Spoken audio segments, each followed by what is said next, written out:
Social media platforms, आप, मैं, हम सभी कहीं ना कहीं सोशल मीडिया का इस्तेमाल करते हैं। फेसबुक, व्हाट्सअप, इंस्टाग्राम, सिग्नल, इन सभी चीज़ों का हम इस्तेमाल करते हैं। प्रत्यक्ष या अप्रत्यक्ष रूप से हम सभी इनसे जुड़े हुए हैं।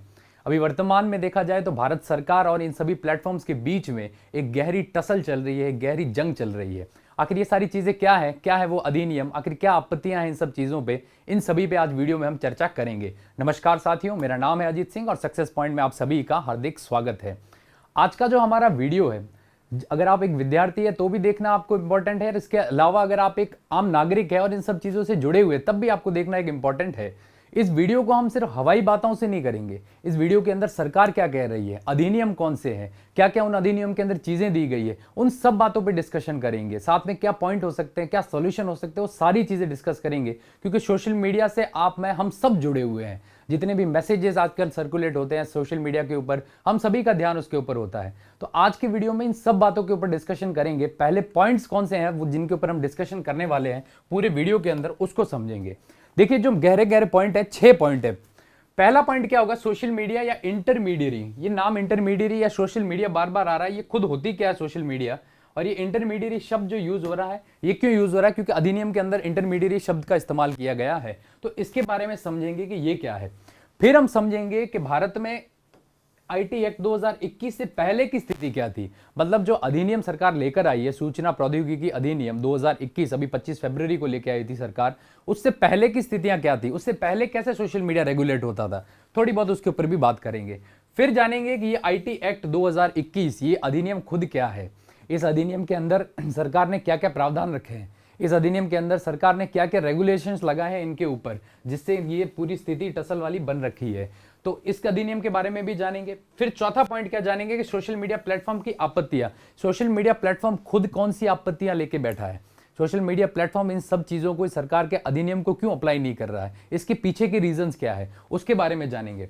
फिर जानेंगे सरकार का भी तर्क। देखिए, सोशल मीडिया का तर्क क्या है, जो प्लेटफॉर्म्स है उनका तर्क क्या है, उसको तो जानेंगे, लेकिन साथ में सरकार भी तो कुछ कह रही है, सरकार के भी तो कुछ तर्क है, सरकार भी तो कुछ बातें हैं, वो बातें भी सरकार की जानेंगे। और लास्ट में हम हमारा पॉइंट जानेंगे कि इसका निष्कर्ष क्या हो सकता है, या इन चीजों का कुछ सॉल्यूशन जो मुझे लगा कि ये सॉल्यूशन हो सकते हैं, वो भी मैंने इसके अंदर इनपुट किए हैं। इसके अलावा अगर आपको लगे कि कोई सॉल्यूशन हो तो आप मुझे कमेंट बॉक्स में उसके बारे में बता सकते हैं।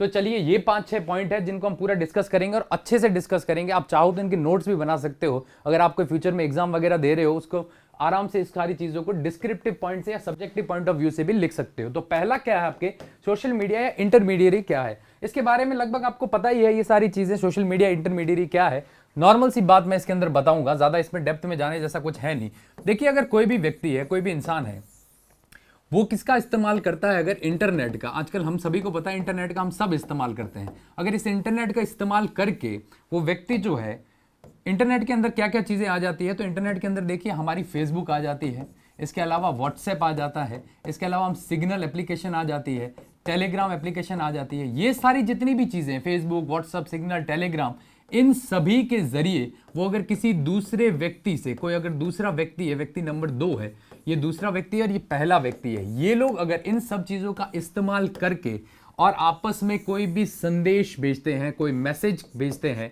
या तो इन्होंने कोई आपस में मैसेज भेज दिया, कोई वीडियो भेज दी, इसके अलावा कोई डॉक्यूमेंट्स भेज दिए, कुछ भी, इन सारी चीज़ों का जो यहाँ से आदान प्रदान होता है, ये सारा किसके थ्रू होता है, इंटरनेट के थ्रू होता है, या फेसबुक, व्हाट्सएप, इनके थ्रू। इन सबको तो कहते हैं हम सोशल मीडिया।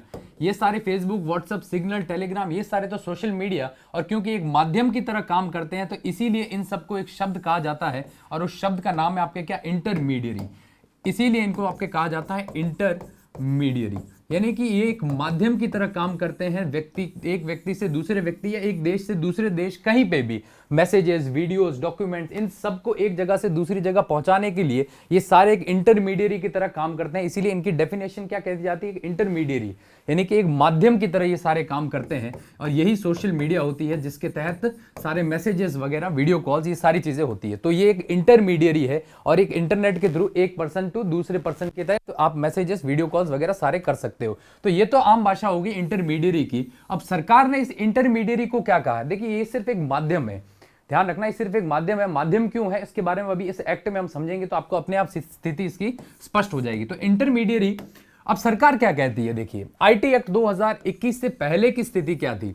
देखिए जो ये जितनी भी हम चीज़ें देखते हैं आज के टाइम पे, फेसबुक, व्हाट्सअप, ये सारी चीज़ें, ये सब चीज़ें पिछले 15-20 साल से चली है। तो इसके बाद में जब से ये चीज़ें चली है, तब से हमारा सूचना मंत्रालय वगैरह इन सब चीज़ों को लेकर अधिनियम बनाने इन्होंने शुरू कर दिए थे। जो पहला भारत के अंदर अधिनियम बनाया गया था, आईटी एक्ट बनाया गया था, वो आपके बनाया गया था 2000 में, 17 अक्टूबर 2000 के अंदर बनाया गया था। तब आपके जो सूचना मंत्री थे हमारे, वो थे प्रमोद महाजन। प्रमोद महाजन साहब के टाइम ये बनाया गया था और अभी इसी को अभी वापस अमेंड किया गया। तो ये जो अधिनियम बनाया गया था 2021 वाला अधिनियम, इससे पहले की बात कर रहा हूं मैं, वो था आपके आईटी एक्ट 2000। आईटी एक्ट 2000 था और ये हमारे सूचना प्रौद्योगिकी मंत्रालय के द्वारा ही बनाया जाता। और उसके उस समय मंत्री कौन थे? आपके प्रमोद महाजन मंत्री थे। आईटी का मतलब हो गया इंफॉर्मेशन टेक्नोलॉजी, या इंफॉर्मेशन यानी सूचना, इंफॉर्मेशन का मतलब हो गया सूचना, और टेक्नोलॉजी का मतलब हो गया प्रौद्योगिकी, यानी कि सूचनाओं का आदान प्रदान जो टेक्नोलॉजी से हम करते हैं या प्रौद्योगिकी के माध्यम से करते हैं, उसी को हम क्या कहते हैं? आईटी। तो ये जो अधिनियम आया था, इस अधिनियम के तहत क्या था कि करीब 13 चैप्टर थे इस पूरे अधिनियम के अंदर, करीब 13 चैप्टर थे। हम सारे चैप्टर नहीं पढ़ेंगे, हमें इन सारे चैप्टर से अभी कोई मतलब नहीं है, लेकिन जो मेन प्रोविजन है इस चैप्टर का, जिस समय इसको लाया गया था उस समय इन्होंने ये बात कही थी 2000 के अंदर कि इसका एक सेक्शन 79 है, इसका एक सेक्शन 79 है। काफी सेक्शंस हैं इसके अंदर, लेकिन ये 79 इंपॉर्टेंट है। इसके तहत ये कहा गया था कि जितने भी देश के अंदर इंटरमीडियरी काम करेंगे, ये जितने भी इंटरमीडियरी प्लेटफॉर्म्स है, ये सारे काम करेंगे, तो इनको, जैसे कि मान लो फेसबुक वगैरह, ये सारे क्या है? Intermediary platform. इनको इस सेक्शन 79 के तहत संरक्षण देती थी सरकार। सरकार इन सबको एक संरक्षण देती थी। संरक्षण किस टाइप का? कि अगर मान लो कोई एक व्यक्ति है, वो फेसबुक या व्हाट्सएप किसी का भी इस्तेमाल करके दूसरे व्यक्ति को मैसेज कर रहा है, और ये मैसेज जो है गलत मैसेज है, कोई अब्यूजिव मैसेज है, या फिर आपके कोई अब्यूजिव कंटेंट है इसके अंदर, और ये एक व्यक्ति से दूसरे व्यक्ति जाता है, तो अगर सरकार किसी को दोषी मानेगी इसके तहत, अगर सरकार कहती है कि दोषी कौन होगा, तो सरकार कहती है ये जो व्यक्ति होगा ये खुद दोषी होगा। इस समय तक ये सीन था कि ये व्यक्ति खुद दोषी होगा, लेकिन फेसबुक वगैरह की कोई दोषी नहीं होंगे, ये लोग जिम्मेदार इस बात के नहीं होंगे, ये व्यक्ति खुद दोषी होगा जो ये मैसेज भेज रहा है। इसके तहत ये कहा गया था कि इतनी जितनी भी आपके फेसबुक, व्हाट्सएप वगैरह, इनको सरकार क्या देती है? संरक्षण देती है। और इस अधिनियम के सेक्शन 79 के तहत देती है कि अगर कोई भी इनके जरिए कोई भी मैसेज वायरल होता है, कोई भी गलत मैसेज जाता है, कोई गलत वीडियो जाता है, तो फेसबुक, व्हाट्सएप वगैरह इसके जिम्मेदार नहीं होंगे, इनके ऊपर किसी भी तरीके से कोई केस नहीं किया जा सकता। लेकिन जिम्मेदार कौन होगा? जो व्यक्ति जिसने भेजा है, वो व्यक्ति इसके लिए जिम्मेदार होगा। हालांकि स्टार्ट के टाइम में और इन सब चीजों में इस व्यक्ति का पता लगाना भी बड़ा मुश्किल था, लेकिन जिस व्यक्ति ने भी ये कार्य शुरू किया है वो जिम्मेदार होगा, जबकि आपके जो इंटरमीडिएट प्लेटफॉर्म्स हैं ये लोग जिम्मेदार नहीं होंगे। तो ये अधिनियम था, ये 2000 के अंदर आया था, और इसी अधिनियम को अब सरकार ने पूरा बदल दिया है, और उसने कैसे कैसे क्या क्या उसमें प्रावधान लाए गए हैं उसको समझते हैं अब। तो अब जो अधिनियम आया आपके, वो है आईटी एक्ट 2021। और ये आईटी एक्ट 2021 जो लाया गया है, ये लाया था आपके 25 फरवरी 2021 को लाया गया था। और मंत्री हमारे आईटी के कौन है? रविशंकर प्रसाद। हमारे सूचना प्रौद्योगिकी मंत्रालय के जो वर्तमान में मंत्री है, वो आपके कौन है? रविशंकर प्रसाद। और इसी मंत्रालय के द्वारा आपके आईटी एक्ट 2021, ये जो आईटी एक्ट दिख रहा है 2021 लाया गया था। और इस पूरे आईटी एक्ट को 3 पार्ट्स में बांटा गया है। इस पूरे आईटी एक्ट के अंदर 3 टाइप की बात की गई है, 3 पार्ट्स है इसके अंदर। वो 3 पार्ट्स कौन से है? तो देखिए, जो सबसे पहला पार्ट था इसका, वो था पार्ट 1 इंटरमीडियरी। वापिस वही देखा, उसके अंदर हमने देखा इंटरमीडियरी को संरक्षण दिया गया था 79 एक्ट के तहत, लेकिन इसमें वापस इंटरमीडियरी को इंक्लूड किया गया है, और क्या बात की गई उसके बारे में चर्चा करेंगे।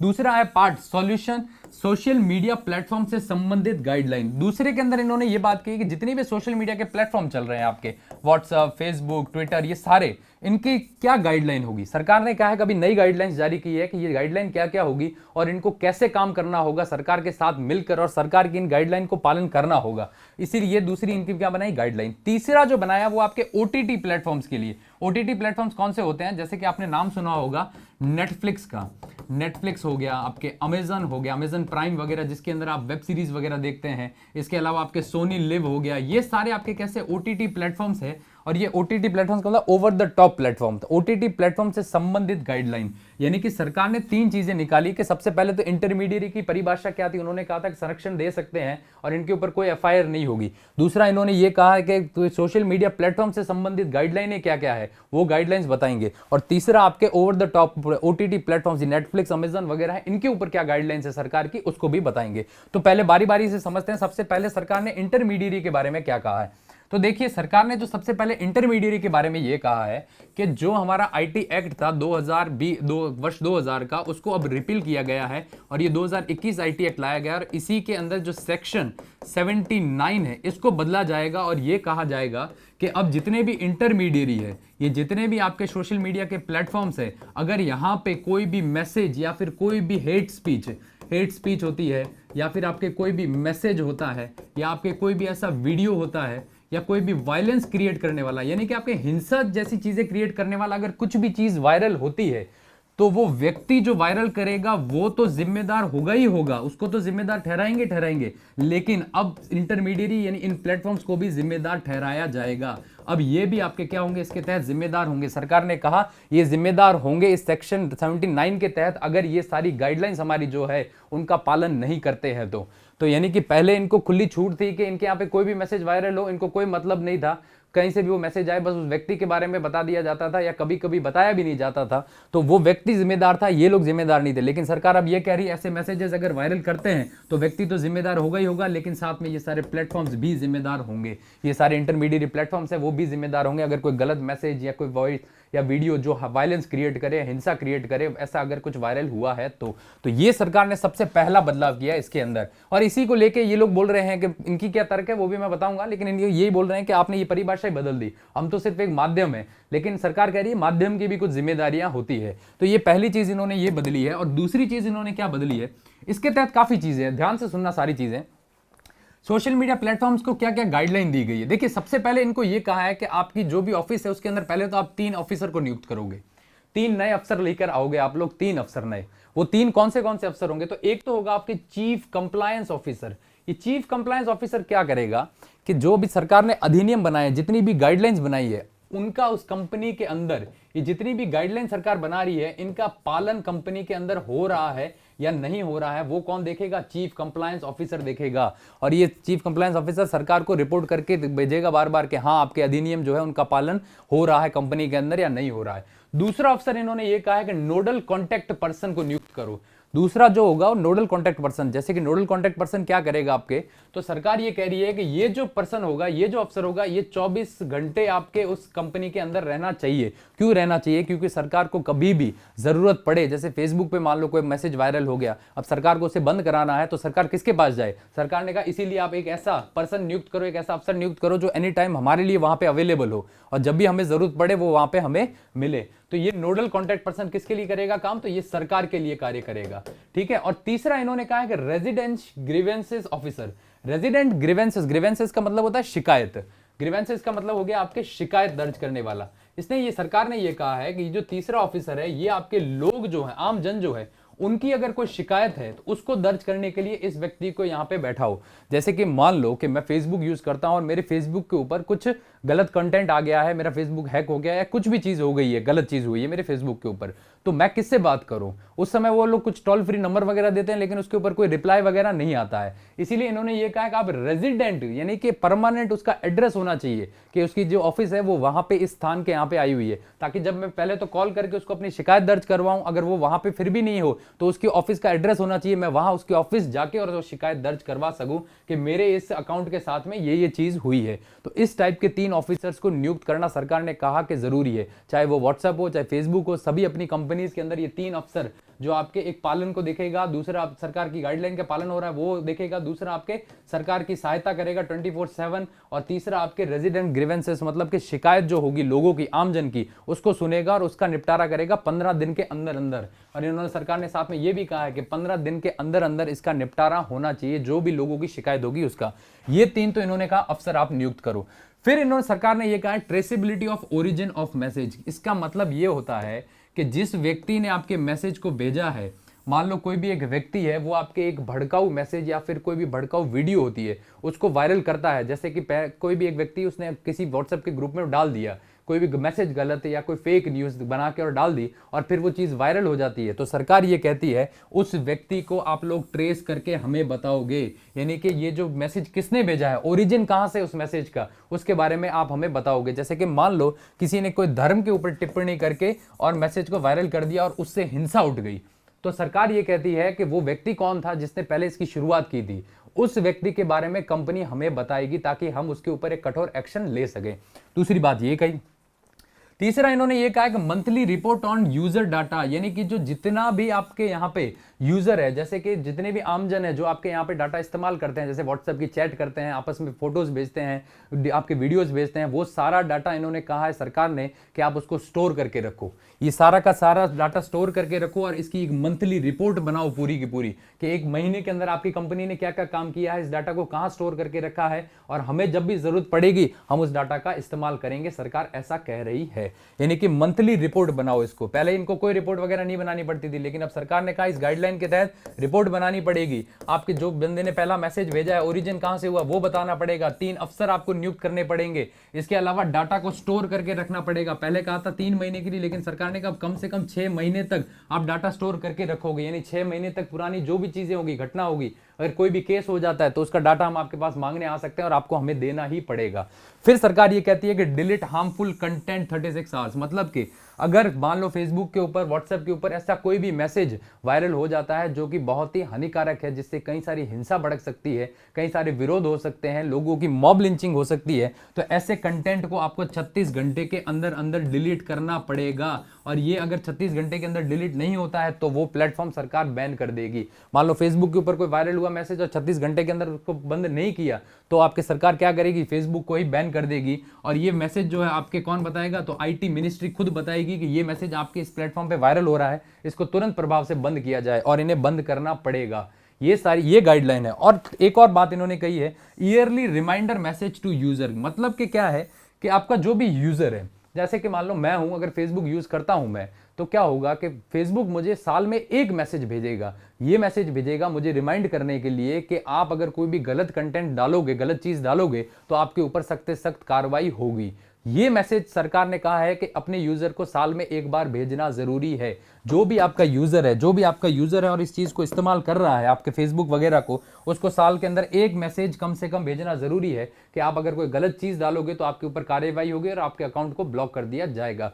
ये सारी गाइडलाइन सरकार ने अभी जारी की है। तो देख सकते हो 3 अफसर नियुक्त करना, इसके अलावा आपकी क्या उसको ट्रेस करना, किसने मैसेज किया था, मंथली रिपोर्ट्स बना के सरकार को भेजना, डाटा को स्टोर करके रखना। इसके अलावा सरकार ने यह कहा है कि आपके हार्मफुल कंटेंट कोई होता है तो उसको 36 घंटे के अंदर डिलीट करो। सरकार ने यह कहा है कि जो आपके यूजर है उनको साल में एक मैसेज करके बताओ कि अगर आप गलत कंटेंट डालोगे तो आपका अकाउंट ब्लॉक हो जाएगा। तो ये नई गाइडलाइंस आई है सरकार के, किसके लिए, सोशल मीडिया प्लेटफॉर्म्स के लिए, जो फेसबुक वगैरह हम इस्तेमाल करते हैं उसके लिए। अब ओटीटी प्लेटफॉर्म्स के लिए क्या आई है, जैसे नेटफ्लिक्स, अमेजन वगैरह, वेब सीरीज जहां पे चलती है, उनके लिए भी गाइडलाइन है। ये इनकी गाइडलाइन होगी। पहले हमने इंटरमीडिएट देख लिया। और तीसरा जो चीज है वो क्या है आपके, तो ओटीटी प्लेटफॉर्म्स के लिए सरकार की गाइडलाइन। ओटीटी में सरकार ने यह कहा है कि आप एक काम करो कि 5 कैटेगरी में बांट दो अपनी जितनी भी चीजें बनाते हो आप लोग। वो जैसे कि ओटीटी ने आपके कोई भी मूवी बनाई है, ओटीटी प्लेटफॉर्म हम देखते हैं, वेब सीरीज आती है, मूवीज आती है, तो वो मूवीज जो है, जैसे नेटफ्लिक्स पे आप मूवीज देखते हो, अमेजन प्राइम पे देखते हो, वो सारी मूवीज सरकार ने कहा आप उसको 5 कैटेगरी में डिवाइड कर दो, ताकि आसानी रहे कि कौन सी उम्र के व्यक्ति उसको देख सके।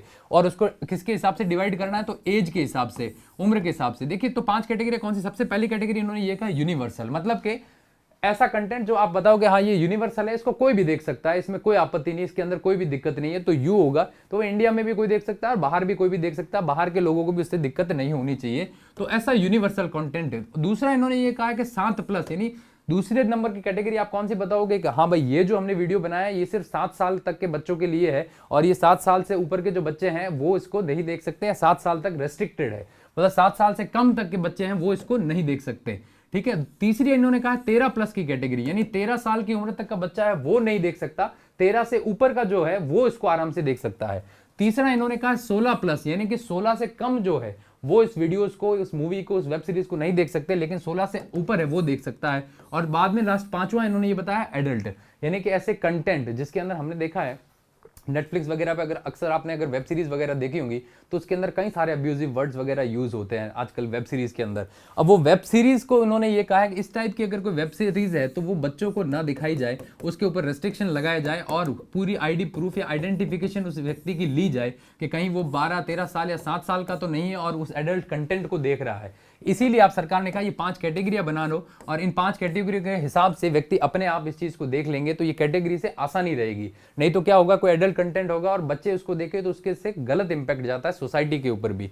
तो एडल्ट कंटेंट के लिए इन्होंने कहा 5 कैटेगरियां बनाए। इसके अलावा इन्होंने ये कहा कि ऐसा कोई कंटेंट जो आपके राष्ट्रीय सुरक्षा का हनन होगा कहीं पे, मान लो अगर कोई ऐसी मूवी बनती है और सरकार की ऐसी कोई चीजें हैं उसको लीक करती है कहीं ना कहीं और राष्ट्रीय सुरक्षा का वो मुद्दा हो जाता है, तो सरकार ने ये कहा कि उसको पूरा बैन कर दिया जाएगा सरकार के द्वारा। इसके अलावा सरकार ने ये कहा है कि पब्लिक ऑर्डर से जुड़ी हुई कोई चीज है, कोई ऐसी मूवी ऐसी वेब सीरीज बनती है जो मान लो किसी धर्म के बारे में, किसी जाति के बारे में, किसी समुदाय के बारे में अगर बात करती है और उसको कहीं ना कहीं आपके ठेस पहुंचाती है, तो वो पब्लिक ऑर्डर के तहत आएगा। वायलेंस क्रिएट ना हो इसलिए उस कंटेंट को भी सरकार क्या कर देगी, बंद कर देगी।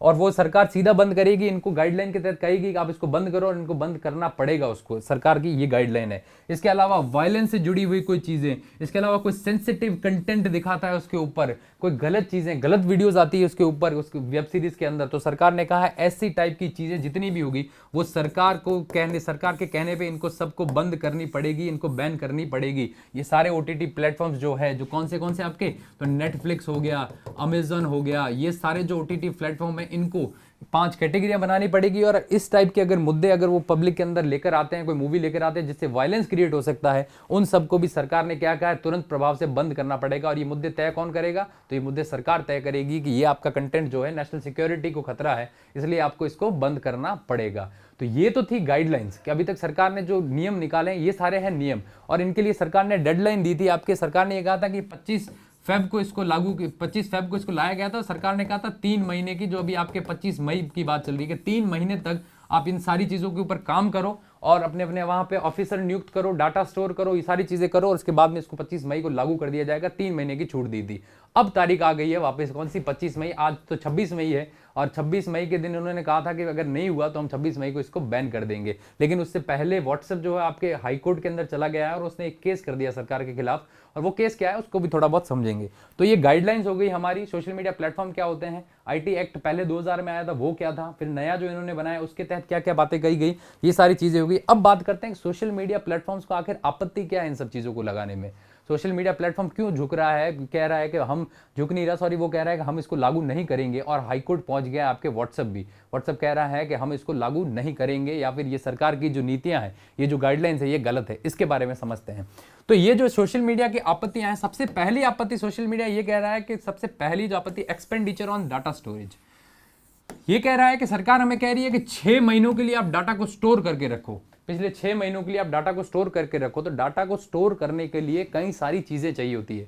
मान लो कोई आपके पास में कोई कंप्यूटर भी, अगर आप उसके अंदर डाटा स्टोर करके रखते हो तो आपको हार्ड डिस्क वगैरह चाहिए। तो ये हार्ड डिस्क, मेमोरी वगैरह, ये सारी चीजें चाहिए। इन सभी को स्टोर करना अपने आप में बहुत बड़ी चीज है। और जैसे कि बड़े बड़े यूजर, जैसे व्हाट्सएप का यूजर कितने हैं इंडिया के अंदर, व्हाट्सएप चलाने वाले करीब 40 करोड़ लोग हैं। फेसबुक चलाने वाले भी करीब 40 करोड़ के आसपास लोग हैं। ट्विटर चलाने वाले 2 करोड़ के आसपास लोग हैं। इसके अलावा सिग्नल, टेलीग्राम, ये चलाने वाले करीब 20 करोड़ के आसपास लोग हैं। तो इतने सारे लोगों का डाटा वो कंपनी स्टोर कैसे करेगी? उसको स्टोर करने के लिए नई चीजें खरीदनी पड़ेगी, स्टोर करने के लिए नए लोग लगाने पड़ेंगे, नए अफसर लगाने पड़ेंगे। इन सब का वहन वो कंपनी कहां से करेगी? ये सारा खर्च एक कंपनी के ऊपर अपने आप में एक बहुत बड़ा बर्डन हो जाएगा। पहली बात तो कंपनी ये कह रही है कि सरकार इसको स्टोर करने का कह रही है, तो स्टोर करने के लिए इतना सारा पैसा लगता है, ये पैसा अलग से कहां से लेकर आए हम, ये पहली बात। दूसरा इन्होंने क्या कहा है कि लीक ऑफ प्राइवेसी।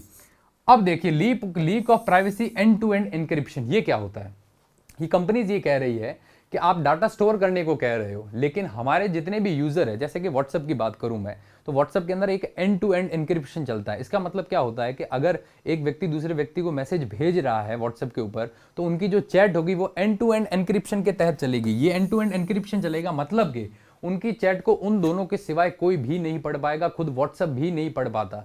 इस टाइप का व्हाट्सएप के अंदर सिस्टम किया हुआ है। मतलब व्हाट्सएप के अंदर जितनी भी आप मैसेजेस भेजोगे या कोई वीडियो कॉल करते हो, वो सारा एंड टू एंड एन्क्रिप्शन है। उसको ना तो व्हाट्सएप कुछ समझ पाएगा, उसको ना तो आपके कोई और उसको कुछ समझ पाएगा, जबकि 2 व्यक्ति जिनके बीच में चैट हुई है, खाली उन्हीं के पास में वो मैसेज होगा, इसके अलावा मैसेज कहीं नहीं होगा।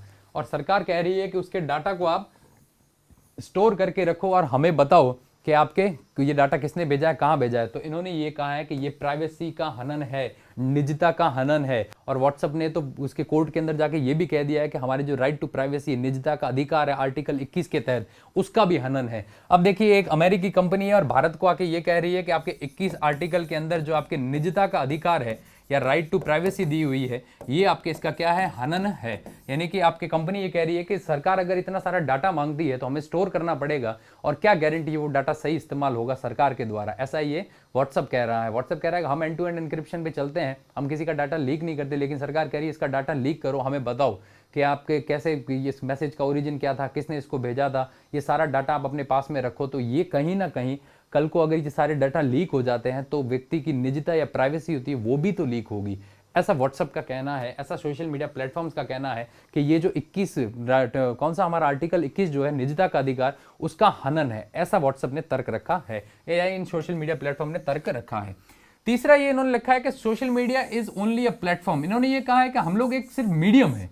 मतलब कि सरकार की वो जो डेफिनेशन थी कि अब जो माध्यम होगा वो भी जिम्मेदार होगा, यानी कि व्यक्ति तो जिम्मेदार होगा ही होगा, लेकिन जिस माध्यम से वो भेज रहा है वो माध्यम भी जिम्मेदार होगा उतना ही जितना आपके ये व्यक्ति जिम्मेदार होगा। यानी कि प्लेटफॉर्म जो है आपके, उसका माध्यम जो है, जैसे कि फेसबुक के माध्यम से भेजा है मैंने, तो फेसबुक भी जिम्मेदार होगा और साथ में जो व्यक्ति है जिसने इसको भेजा है वो भी जिम्मेदार होगा इसका। और सरकार ये कह सकती है, ये कह रही है कि हम लोग रिस्पॉन्सिबल नहीं है। इन्होंने ये कहा हमारे यहाँ करोड़ों यूजर्स हैं, करोड़ों लोग इस्तेमाल करते हैं इन सब चीज़ों का, कब कहाँ किसने क्या मैसेज भेजा है, इन सब चीज़ों का हम थोड़ी ध्यान रखेंगे। ऐसा ये लोग कह रहे हैं कि हम लोग रिस्पॉन्सिबल नहीं है, हम तो सिर्फ सूचना को आदान प्रदान करने का सिर्फ और सिर्फ एक माध्यम है। तो सरकार ऐसा नहीं कह सकती कि माध्यम इसके लिए जिम्मेदार है। ये जो आपके गलत मैसेज जाते हैं वगैरह जाते हैं वो तो सरकार की जिम्मेदारी है, सरकार उसके ऊपर ध्यान दे, लेकिन हम क्यों दें, हम तो सिर्फ और सिर्फ क्या एक माध्यम है। तो ये कह रही है निजता के अधिकार का हनन है, डाटा स्टोरेज के लिए पैसे खर्च करना उसके वो हमारे बहुत ज्यादा खर्च होंगे। तीसरा इन्होंने ये कहा प्लेटफॉर्म सिर्फ और सिर्फ एक माध्यम है, प्लेटफॉर्म इन सब चीजों के लिए रिस्पॉन्सिबल नहीं है। और चौथा इन्होंने कहा है कि right to freedom of thought and expression, यानी कि आपके ये कह रहा है कि सरकार अगर इन सब चीज़ों को बैन कर देती है तो हमारे अभिव्यक्ति की आज़ादी जो आर्टिकल 19 के तहत दी गई है उसका भी हनन है।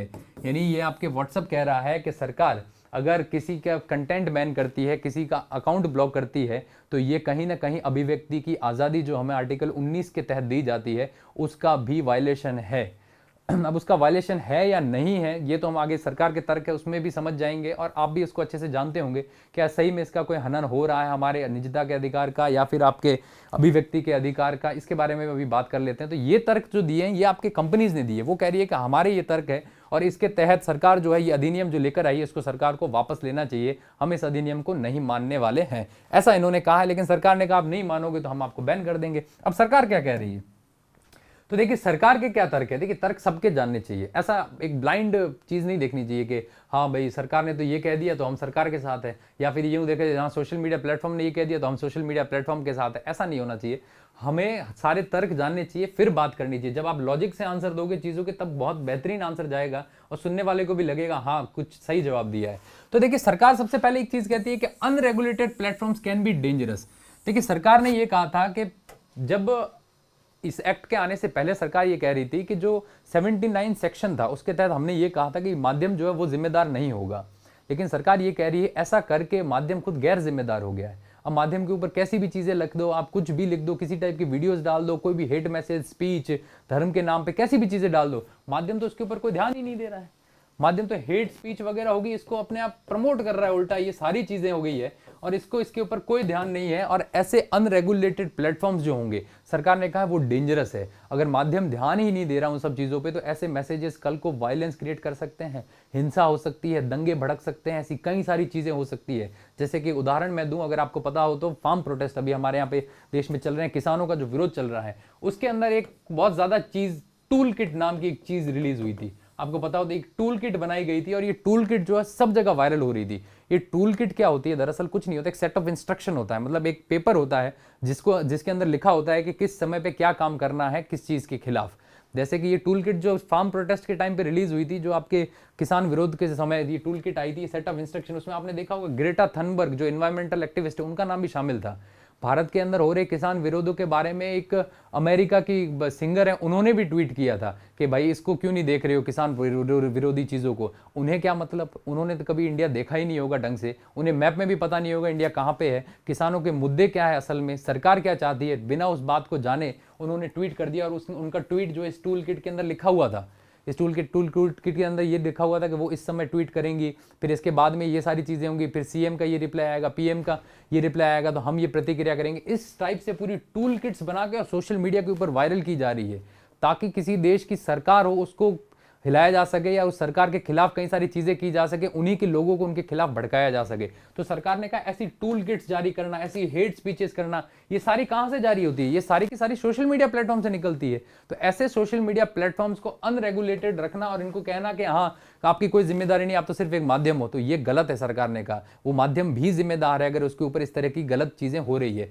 जैसे मान लो अगर आपके घर पे कोई व्यक्ति आता है, आपका कोई दोस्त आता है और वो कोई गलत हरकत करता है, तो आप ऐसा थोड़ी कहोगे कि हाँ नहीं नहीं ये व्यक्ति है वो जिम्मेदार है, मैं जिम्मेदार नहीं हूं। क्यों? आप तो माध्यम हो, आप भी जिम्मेदार हो, आप उसको लेकर आए हो अपने घर पे, तो जिम्मेदार आप भी उतने के उतने ही हो जितना वो व्यक्ति है। तो ठीक सरकार भी यही कह रही है कि वो भी इतने जिम्मेदार है आपके।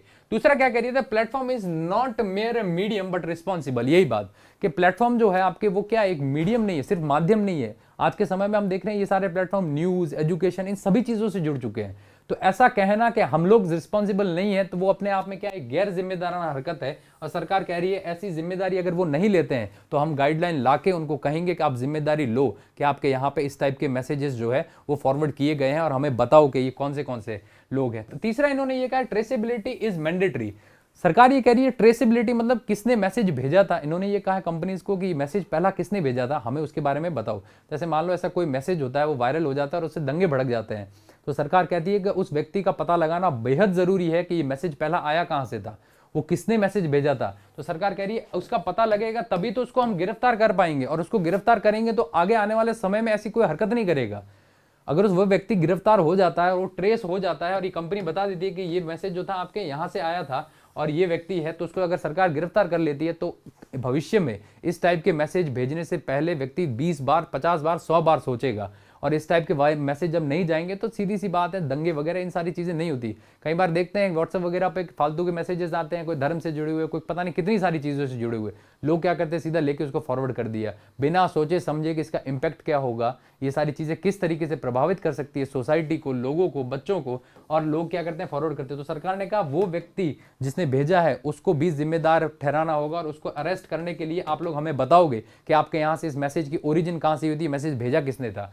और चौथा इन्होंने कहा है कि grievances officer will help common people. चौथा इन्होंने कहा है कि कई बार क्या होता है फेसबुक अकाउंट्स, इंस्टाग्राम अकाउंट्स, ये सारे जो अकाउंट्स होते हैं इनके ऊपर गलत मैसेजेस भी आते हैं, कई बड़े बड़े सेलिब्रिटीज को भी आते हैं, आम आदमी को भी आते हैं, कई सारी हेट स्पीचेस भी आती है। तो उसके तहत क्या होता है वो व्यक्ति जब भी कंप्लेंट करता है फेसबुक को या व्हाट्सएप को तो उसके ऊपर ज्यादा कोई एक्शन लिया नहीं जाता।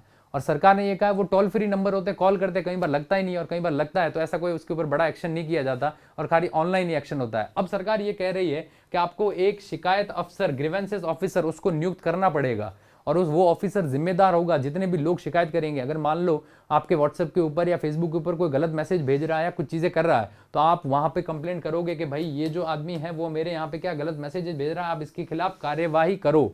तो पहले तो ऑनलाइन ही जाते थे, लेकिन अब सरकार कह रही है कि जो ये अफसर होगा इसकी अपनी एक ऑफिस होनी चाहिए, फिजिकली वो ऑफिस होनी चाहिए कि यहाँ इस पते पे ये ऑफिस है, ताकि कल को ऑनलाइन भी चीजें रजिस्टर ना हो तो फिजिकली आदमी जाकर वहां पे रजिस्टर करवा सकता है कि मेरे फेसबुक पे या मेरे व्हाट्सएप पे या मेरे इंस्टाग्राम, टेलीग्राम के ऊपर ये गलत मैसेजेस आ रहे हैं, अब इसको बंद करो या इसके खिलाफ आप क्या करो, कार्यवाही करो। तो ये 4 चीजें हैं जो सरकार का तर्क है और सरकार कह रही है कि इन सब चीजों को और इन प्लेटफॉर्म्स को रेगुलेट करने के लिए हम ये सारी चीजें लेकर आ रहे हैं।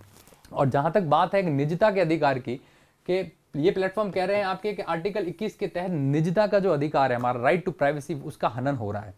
तो आप मेरे को एक बात बताइए, जब भी आप प्लेटफॉर्म या सोशल मीडिया का या कहीं पे भी आप इंटरनेट का भी इस्तेमाल करते हैं, गूगल के ऊपर कुछ भी टाइप करते हैं, जैसे कि मान लो आपने कोई शूज खरीदने हैं, आप जब भी उस शूज को टाइप करोगे गूगल के ऊपर कि भाई मुझे इस कंपनी के ये शूज कोई खरीदने हैं, आप देखना थोड़ी देर बाद में उस शूज की एड आपके इंस्टाग्राम के अंदर भी आ जाएगी, वही शूज जो उस कंपनी के वो उसकी ऐड आपके फेसबुक के ऊपर भी आ जाएगी, उस शूज की ऐड आपके यूट्यूब के ऊपर भी आ जाएगी। तो कहीं ना कहीं उन्हें पता तो चल ही रहा है ना कि वो व्यक्ति क्या सर्च कर रहा है। तो निजता के अधिकार का हनन तो ये लोग खुद पहले से ही कर चुके हैं। ऐसा नहीं है कि निजता का अधिकार का कोई हनन नहीं किया। आपके व्हाट्सएप की चैट्स वगैरह इनको लगभग जो चीज़ें होती है थोड़ी बहुत पता ही होती है, लेकिन आप जो चीज़ें सर्च करते हो, आप जो एक्टिविटीज़ दिन में करते हो, वो सारी इनके ऊपर नज़र रखते हैं। आप एक शूज़ सर्च करते हो एक जगह गूगल पे, और वही शूज़ आपकी सारी एप्लीकेशंस के अंदर आ जाता है, चाहे वो टेलीग्राम हो, फेसबुक हो, गूगल हो, कुछ भी हो। तो सीधी सी बात है, निजता का अधिकार का हनन तो इन लोगों ने खुद ने ही कर दिया है, सोशल मीडिया प्लेटफॉर्म्स ने। तो ये फालतू में सरकार को ये बोल रहे हैं कि हाँ ये निजता के अधिकार का हनन होगा वगैरह, ये सारी चीज़ें होगी। दूसरी बात है, जहाँ तक अभिव्यक्ति की आज़ादी की, तो देखिए अभिव्यक्ति की आज़ादी वैसे ही देश में है, ऐसी कोई दिक्कत नहीं है देश के अंदर। और ये सोशल मीडिया प्लेटफॉर्म्स अभी 15-20 साल हुए अभी आए हैं, इनसे पहले भी अभिव्यक्ति की आज़ादी थी, अब भी है। और इनके ऊपर ज़्यादा इस भड़काऊ चीज़ें बोलना कि भाई ये अभिव्यक्ति की आज़ादी कोई बंद कर देगा, ऐसा कुछ भी नहीं है। फेसबुक या व्हाट्सएप को बैन करना अभिव्यक्ति की आज़ादी को बैन करना नहीं है। अभिव्यक्ति की आज़ादी कहीं भी आप भाषण देके भी अपनी अभिव्यक्ति जाहिर कर सकते हो। फेसबुक और व्हाट्सएप को इसका बड़ा जरिया नहीं है अपनी जो अभिव्यक्ति है उसको जाहिर करने का। तो ना तो मेरे को ऐसा कहीं पे लगा कि ये चीज़ है, और ना ही निजता के अधिकार का हनन, क्योंकि हनन तो ये लोग पहले ही कर चुके हैं। फेसबुक व्हाट्सएप पे कुछ भी सर्च करो तो वो आपकी सारी मीडिया, सोशल मीडिया के अंदर जितने भी आप एप्लीकेशन सब के अंदर आ जाता है। तो निजता का तो ये खुद भी ध्यान नहीं रख रहे हैं और सरकार को कह रहे हैं कि आप निजता के लिए बात करो। तो ये सारे तर्क जो है ये आपके इन्होंने दिए हैं। इसके अलावा इसके निष्कर्ष क्या हो सकते हैं, कि ऐसे क्या चीज़ें हो सकती है कि सरकार कर सकती है, और इसके सोल्यूशन क्या हो सकते हैं। तो देखिए सोल्यूशन के अंदर मैं छोटी सी बात करूं तो सरकार एक बिल लेकर आने वाली थी जिसका नाम था आपके डाटा प्रोटेक्शन बिल लेके आ रही है सरकार। ये 2019 के अंदर लेकर आई थी, लेकिन अभी तक इसको पारित नहीं किया है, डाटा प्रोटेक्शन बिल। इसके तहत क्या किया जाएगा, तो सरकार को ये डाटा प्रोटेक्शन बिल को पारित करना चाहिए। डाटा प्रोटेक्शन बिल को अगर ये गाइडलाइन सरकार जारी कर रही है तो अच्छी बात है, लेकिन डाटा प्रोटेक्शन बिल के तहत जारी करे तो बहुत बढ़िया चीज़ होगी। क्या होगा इस बिल के अंदर, कि आपका जितना भी डाटा है जो कंपनी स्टोर करेगी या सरकार के पास जाएगा, सरकार इस बिल के तहत ये इंश्योर करेगी, ये आपके पुख्ता करेगी, इंश्योर करेगी कि आपके इन सारे डाटा को कहीं पे भी लीक नहीं किया जाएगा। ये डाटा आपका कहीं पे भी लीक नहीं किया जाएगा। ये सरकार इस बिल के तहत आपके क्या करेगी, पक्का करेगी। सरकार वादा करेगी आम जन के साथ कि आपका डाटा अगर हम कहीं पे इस्तेमाल करते भी हैं तो उसको लीक नहीं किया जाएगा। वो इस बिल के तहत किया गया है। 2019 में ये बिल आया था और अभी तक इसको पारित नहीं किया। सरकार इसको अगर पारित कर देती है तो फिर निजता के अधिकार का हनन जैसा कोई मामला बचेगा नहीं, और सरकार ये कहेगी हमारे पास में डाटा सेफ है आपका, और एक इंश्योर बिल लाके, इंश्योर सिस्टम, अच्छा सॉफ्टवेयर डेवलप करके और पूरी चीजों को स्टोर करके रखे।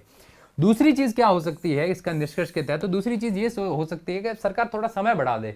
यूं बोल दे कि आप चलो 3 महीने हुए तो 1-1.5 महीना 2 महीने और ले लो, और लेकिन इन सारी चीजों के ऊपर कंप्लाई करो। जैसे फेसबुक वगैरह इन सब ने कंप्लाई करना शुरू भी कर दिया है। कुछ कंपनीज है जिन्होंने कंप्लाई करना शुरू भी कर दिया है और कह दिया कि चलो हम अफसर को नियुक्त कर रहे हैं, हमें कुछ दिन दे दो, हम जल्दी से कर लेंगे। आपने तो एकदम इमीडिएटली एक्शन ले लिया। 25 का बोला था और 26 को तो आप कह रहे हो हम बैन करेंगे। तो आजकल भारत सरकार अपने पूरे रौद्र रूप में, और सरकार कह रही है कि हम बैन कर देंगे अगर आप लोग इसको नहीं यूज करें। तो थोड़ा समय दे सकती है सरकार, कह सकती है हाँ चलो 1-1.5 महीना आपको और दे दिया और आप इसको इस्तेमाल कर सकते हो। तीसरा ये है कि जितने भी व्हाट्सएप हो गया, फेसबुक हो गया, इंस्टाग्राम हो गए, इन सब का भारत के अंदर कोई भी सब्स्टिट्यूट नहीं है। सब्स्टिट्यूट का मतलब क्या हो गया आपके, कि इन सभी के लिए भारत के पास में दूसरा कोई भी विकल्प नहीं है वर्तमान में।